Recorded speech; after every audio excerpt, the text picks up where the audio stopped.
All right, here we go. Girlfriend has prejudiced parents. Hey, Billy Dingleberry. I'm a white man who's dating a black woman. She's the greatest thing that has ever happened to me, and there's no doubt in my mind that I want to spend my life with her. Well, congratulations. Until now. Dun, dun, dun. We've been dating for 10 months, and I finally met her parents this past weekend. When I got there, they seemed shocked by my skin color, almost like my girl hadn't even hinted to them that I was white. Well, that's probably what happened if they are fucking racist. The whole dinner was very awkward. I wasn't being looked at in the eye, and I was left out of most of the conversation. Didn't they make a movie about this? Ashton Kutcher and the late, great Bernie Mac. I even tried talking to her dad about music since we are both musicians, but he just kept giving me short answers like he didn't give a fuck. After the whole thing was over, my girlfriend said that they didn't like that I was white. She said that they wanted her to have strong black babies and not to dilute the bloodline. Also, they spouted a bunch of other shit about how much trouble we'll run into as an interracial couple.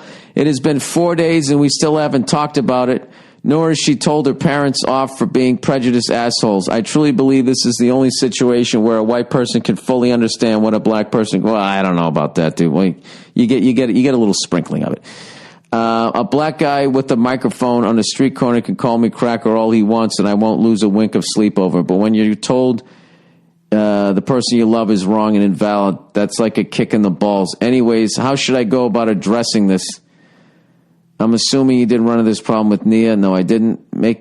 Maybe she could weigh in on this as well. Anyway, thanks and go fuck yourself. Jesus.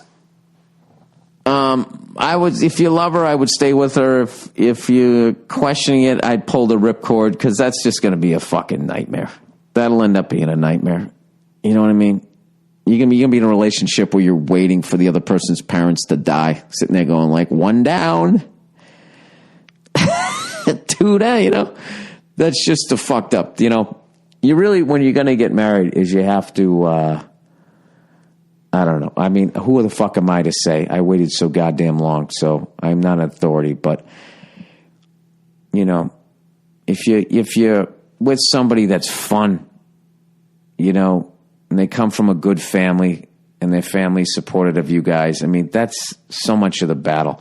Actually, you know something, this past week when I was in Vegas, somebody came up to me and said, hey, Bill, I got to ask you a question.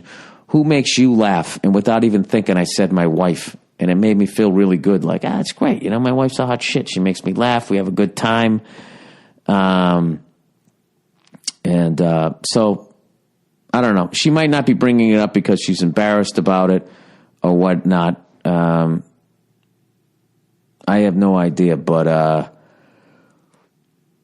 I mean, that's going to be a hell of a fucking situation if that's how they're going to view their grandkids. I mean, that's kind of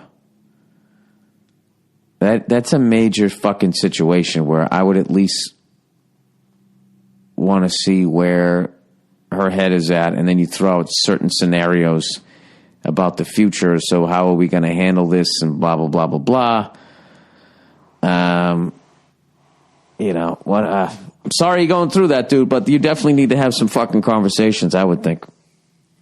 I would definitely think some conversations are in order.